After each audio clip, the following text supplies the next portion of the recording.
hablando a propósito de lo que es de lo que es la labor social, prediquemos acerca de la obra social. Yo he sido, como ya saben o lo he dicho, un convencido plenamente de que el evangelio es integral. Y una de las cosas hermosas del evangelio, de donde parte el evangelio, es que Dios, siendo Dios, se hace humano, se hace real, se hace palpable, visible. Y eso tiene una gran significación.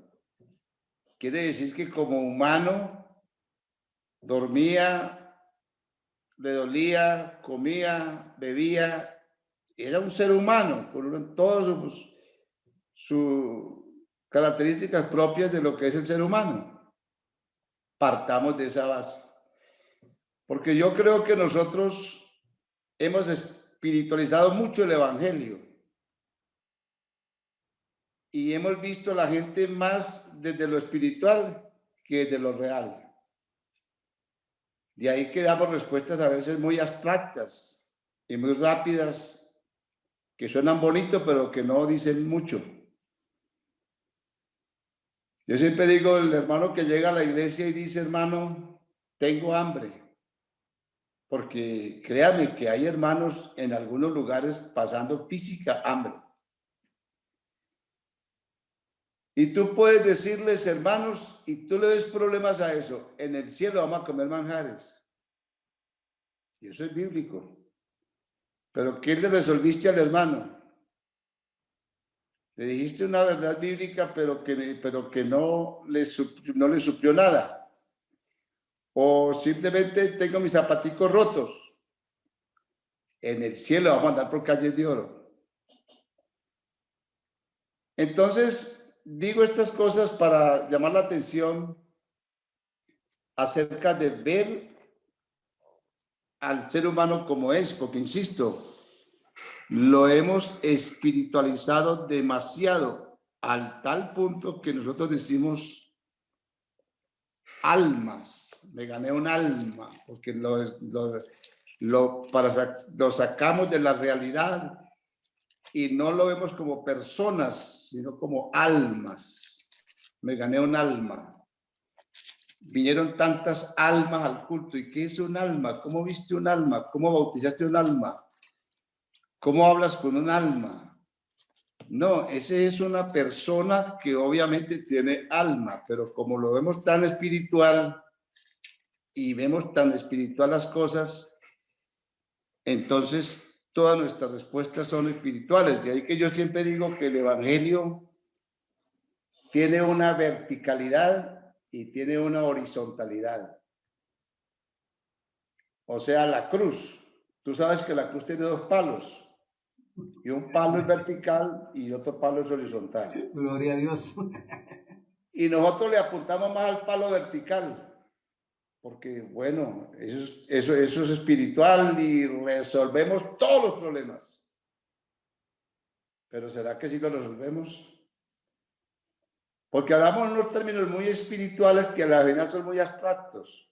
Y como te decía, dicen mucho, pero no dicen nada, o no decimos nada. Porque el evangelio no es vertical todo, porque sí, claro, yo entiendo, nadie subió al cielo y no el que descendió del cielo. El evangelio tiene una verticalidad, obviamente. Pero el evangelio también tiene una horizontalidad, porque ahí parte lo que es el gran mandamiento. Amar a Dios por encima de todo, con toda el alma, con todas tus fuerzas, con todas tus mentes, es decir, todo. Pero ahí no queda, porque podríamos decir, bueno, eso es todo, amar a Dios. Ah, sí, yo amo a Dios.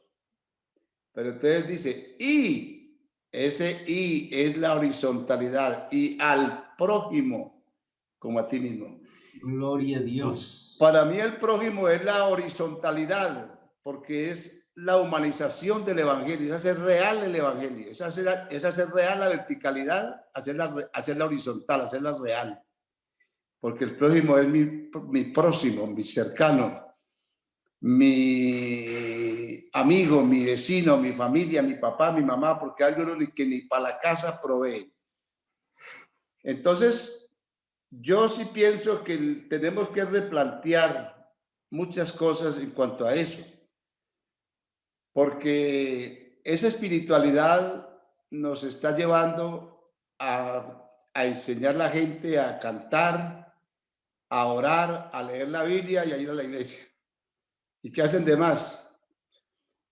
Entonces yo creo que el pastor realmente tenemos una responsabilidad y es ver a los hermanos más integralmente y preocuparnos por cómo ayudarlos a ellos, también a potenciarles sus capacidades, a hacerles ver sus posibilidades de éxito en la vida, de emprender un proyecto de emprendimiento, desarrollo, de estudiar, es decir, ver toda esa persona, ver las potencialidades y poder orientarles para que ellos encuentren salidas, porque yo no entiendo por qué tenemos que haber tantos hermanos pobres, porque está bien que los pobres siempre estén con vosotros, pero yo digo no los mismos pobres, hay que cambiar de pobres.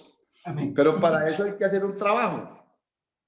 Hay que hacer un trabajo de formación, hay que hacer un trabajo de orientación, hay que hacer un trabajo de direccionar. Yo doy gracias a Dios porque, yo no sé, yo tuve siempre ese sentir y yo no creo que las cosas las resolvemos con pura oración. Los católicos, yo fui muy católico y aprendí mucho del catecismo y dichos católicos. El catecismo dice, con el mazo dando, a Dios rezando y con el mazo dando, dicen los católicos. Pero nosotros también tenemos que entender que realmente todo está dado, pero es cómo nosotros nos relacionamos, primero con Dios, porque el hombre perdió totalmente esa relación con Dios cuando el hombre pecó, se perdió esa relación con Dios. Así que lo primero es restaurar la relación con Dios, porque lo que tenemos que aprender primero es la dependencia de Dios. Yo siempre digo que hay un modelo de dependencia muy bonito, es cuando Dios saca a Israel de Egipto. Ese pueblo era esclavo, no tenía nada, completamente en la insuficiencia vivían ellos, porque eran esclavos. Yo llamo eso una etapa de la vida de la insuficiencia que todos la hemos vivido. Alguna vez nosotros no tuvimos nada, o por lo menos yo, no tenía nada, sino la boca para pedir, ¿verdad?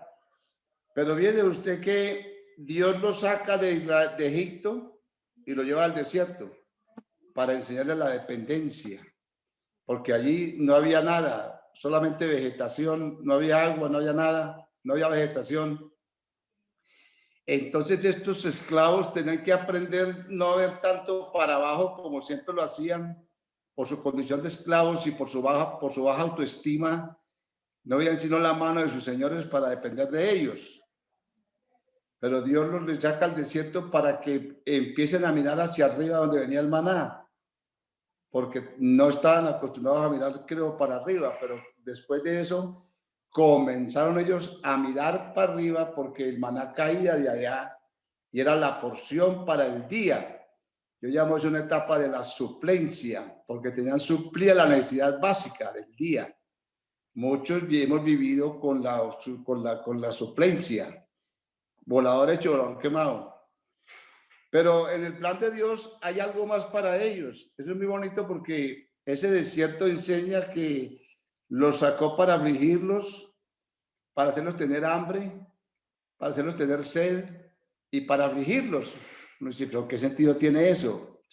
Aparentemente es una cosa sin sentido, pero sí, tiene sentido. Y es que Dios quiere enseñarles que no solo de pan vivirá el hombre, sino de toda palabra que sale de la boca de Dios. Nosotros no podemos ser independientes de Dios. Tenemos que tener una permanente relación con Dios. Si aprendemos a relacionarnos con Dios y su palabra, tendremos grandes resultados en nuestra vida. De lo contrario, será muy difícil, porque no solo de pan vive el hombre, sino de toda palabra que sale de la boca de Dios. Y entonces es una experiencia muy bonita, porque ellos allí aprendieron. Y siempre lo he predicado y me gusta mucho porque cuando ellos entran a Canaán, que era la meta final del pueblo de Israel, llegar a Canaán. Entonces dice, cuando los hijos de Israel entraron en Canaán, el maná cesó y los hijos de Israel nunca más comieron maná, sino que comieron del fruto de la tierra, porque ya tenían su heredad, ya sembraban, ya cosechaban, ya no eran esclavos, ahora eran terratenientes, tenían su pedazo de tierra, la podían sembrar, podían comer, y Dios les dio sabiduría, porque yo siempre digo, Dios da sabiduría para hacer las riquezas, y el diablo da riquezas para ser poderosos. Pero entonces esa sabiduría les enseñó a que podían desarrollar unos proyectos interesantes agrícolas y de toda índole, pero habían unas condiciones, y era el cuidado que tenían que tener con las primicias, con los votos, con las ofrendas, el cuidado que tenían que tener con los pobres, con las viudas, con los menesterosos, con los extranjeros. Hay unas instrucciones, porque la condición era si guardares y cuidares el mandamiento que Jehová tu Dios te da, inclusive que ninguna enfermedad de la que envía a los egipcios le envían a vosotros, pero había una exigencia. Ellos tenían que tener en cuenta que el diezmo, las primicias, pero el problema de Israel por el cual volvió al cautiverio, ¿cuál fue? Se volvieron injustos, crueles, abominables, idólatras, paganos, se mundanalizaron. Después de estar en libertad y en la tierra de posición, se mundanalizaron otra vez y maltrataron los esclavos, no cuidaron la viuda, no cuidaron el huérfano, no fueron misericordiosos. Entonces llegó el cautiverio y los volvió a llevar a esa condición. Y ese es un principio muy importante. Los principios siempre es importante ponerles cuidado, porque por algo son principios. No muevas un dinero sin preguntar quién lo puso. Entonces, esos principios están ahí y son consecuentes por toda la Biblia. La Biblia guarda una línea de pensamiento en cuanto a los pobres y los necesitados, que es evidente desde el principio de la ley, la época patriarcal, la época intertestamentaria, la iglesia primitiva, los evangelios, las epístolas, Apocalipsis, toda esa línea de pensamiento está enfocada en que Dios encarga el cuidado que se debe tener con los pobres. Y que fue lo primero que, cuando decía yo al principio, inspiró al Espíritu Santo cuando se derramó el día del Pentecostés, fue qué hacer con las viudas, qué hacer con los necesitados. Eso era lo prioritario, ¿verdad? Pero igual que en Israel, en cierta manera, pienso yo, nos hemos ido olvidando mucho de esa doctrina, que casi no se predica. Yo estoy muy contento con esta pandemia en cierta manera. Suena raro. Porque digo esto porque nunca ha estado tan de moda la obra social como ahora. Y yo nunca haya ido a predicar a pastores tanto de filantropía, de dar, de ayudar como ahora. Porque son temas que de verdad casi no los tocábamos. Hablaba mucho del pecado, del adulterio, y eso hay que predicarlo. Pero ¿y los pobres qué? Porque es que no podemos ser solamente creyentes, y me gusta mucho, adelantándome un poco ya las cosas para resumir, porque es que hay que predicar esto. Los pastores, los líderes y todos en general tenemos que tomar conciencia, y más que nunca, porque la necesidad es más evidente que nunca antes. Que no todo lo que Dios nos da es para guardarlo. Dios nos da porque yo estaba diciendo, la época de la insuficiencia, Egipto, suplencia, el desierto, y abundancia, Canaán. Pero ¿para qué era esa abundancia? Para que se acordaran de los pobres, porque creo que eran 3 diezmos anuales que tenían que dar, pero esos diezmos no eran para el pastor, según la ley. Uno de esos diezmos iba directamente para suplir las viudas, los huérfanos y los esclavos y los pobres. Era un diezmo para ese fin. Pero eso fue la falla de ellos. Ellos se olvidaron de esas instrucciones de hacer conforme decía la ley y vinieron a pobreza, me volvieron a la esclavitud. Y nosotros nos puede pasar fácilmente eso. Hay que tener en cuenta que gracias a Dios por la iglesia pentecostal, porque yo digo gracias a Dios, pero sigue siendo muy poco el presupuesto para mitigar tanta hambre, tanta pobreza, tanta necesidad. Es que la hay y es mucha. Vea, yo recibo llamadas constantemente, cartas, la gente está desesperada. Yo vivo en esta ciudad de aquí de Medellín, bajé a mi apartamento porque se me fue el internet aquí en donde vivo, en Río Negro, en un campo, y bajé a la ciudad y me quedé aterrado, la gente por las calles gritando, una libra de arroz, también una bolsa de leche, la gente cantando, la gente está desesperada. Y entonces esto nos debe realmente tocar las vibras del corazón y decir, bueno, ¿qué estamos haciendo? Eso es lo que está pasando afuera y lo que está pasando adentro. Y aprovechar para dar gracias a Dios por muchos pastores y muchos directivos que realmente se han tocado y se han solidarizado con la causa y han ayudado, pero todavía hay mucho que hacer. Y es que somos muchos. Si fuéramos realmente unidos, como decimos ser, esto sería otro cuento, porque es que, como dice el lema de la fundación, unidos somos más. Y saliendo un poquito de la teoría, bueno, un poquito no, ojalá sea mucho, de la teoría, de la espiritualidad a la práctica. Y termino con Santiago. Bueno, pero antes quiero decir, la ley. Yo soy un convencido de esto y lo pruebo con la Biblia. ¿A qué se resume toda la ley? Fíjese bien lo que estoy diciendo. ¿A qué se resume toda la ley del Antiguo Testamento? ¿A qué se resume? Y mire usted que se resume sencillamente, como dice aquí Pablo en Romanos 9, dice Pablo, dice, perdón, es Romanos 13, porque no hurtarás, la ley, no matarás, no dirás falso testimonio, no codiciarás. Cualquier otro mandamiento en esta sentencia se resume. ¿Cuál?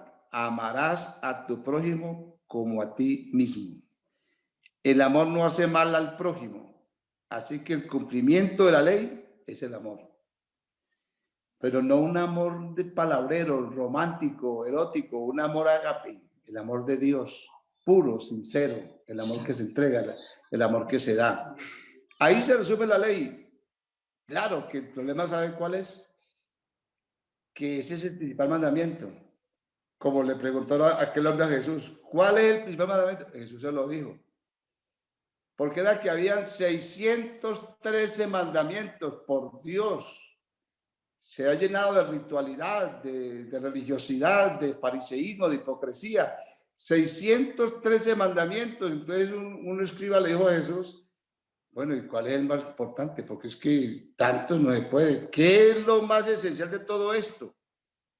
Me parece que en parte esto nos sirve a nosotros para reflexionar.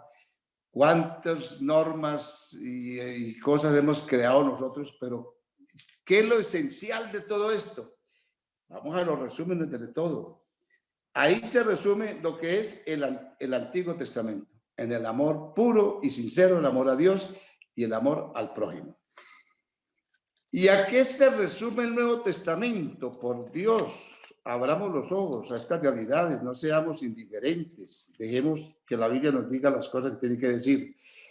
Dejémonos de tanta religiosidad, de tanta teología, de tanta argumentación. Vamos a la práctica de las cosas. Santiago capítulo 1 y el verso 27. ¿A qué se resume para mí el Nuevo Testamento? La religión pura. Oiga bien, Luis Alberto. Y sin mácula delante de Dios el Padre es visitar los huérfanos y las viudas en sus tribulaciones y guardarse sin mancha del mundo. Esa es la religión pura. La religión pura. No estoy siendo simplemente un filantrópico, que estoy viendo sino que la gente tiene hambre. Que no. Yo estoy diciendo lo primero es de aprender a depender de Dios y que hay que pasar por experiencias duras, sí, porque hay que aprender a realmente a depender de Dios. Hay que salir de Egipto, hay que pasar el desierto, hay que llegar a Canaán, pero hay que saber vivir en Canaán, porque si no sabes vivir en Canaán, que es la bendición abundante de Dios, volverás otra vez a la esclavitud, a la pobreza, a la enfermedad. ¿Cuánta gente vive enferma? Hermanos enfermos, se chocan, se enferman, se infartan, porque no estamos viviendo realmente como corresponde la relación íntima con Dios y no estamos siendo consecuentes con lo que decimos creer. Por Dios, todo esto hay que abrir los ojos. La religión pura y sin mancha, y ya lo dice Santiago, hay unas preguntas retóricas en Santiago, son muy retóricas. Hermanos míos, ¿de qué aprovechas si alguno dice que tiene fe y no tiene obras? ¿Podrá la fe salvarlo? Y si un hermano, Santiago 2:14, si un hermano o una hermana están desnudos, aquí no está hablando de espíritu, está hablando de personas, está desnudo y tiene necesidad del mantenimiento de cada día, y alguno de vosotros le dice, id en paz y calentados y saciados, pero no le dais las cosas que son necesarias para el cuerpo, no para el alma, para el cuerpo, ¿de qué aprovecha? ¿De qué aprovecha? Es que son muchas cosas que se han dejado de hacer y estamos haciendo muchas cosas que no son esencialmente lo que Dios quiere que hagamos. Yo quiero, bendito sea Dios, yo quiero que Dios toque corazones. Alabanza, Señor. Y que en realidad esto tiene que cambiar. Esto no puede seguir siendo lo que hasta ahora muchas cosas son. Dios tiene que tocar la fibra de nuestro corazón y hacernos ver realidades profundas que tal vez no hemos visto. Aleluya.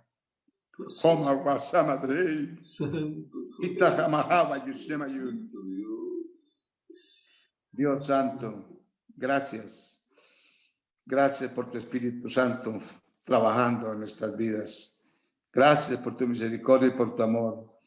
Danos, Señor, cada día un sentir profundo por amar tus verdades, pero profundamente, sinceramente, conscientemente, para poder ser realmente instrumentos para tu honra y tu gloria, en el nombre de Jesús. Amén. Gloria a Dios. Aleluya. Me siento contento. Amén.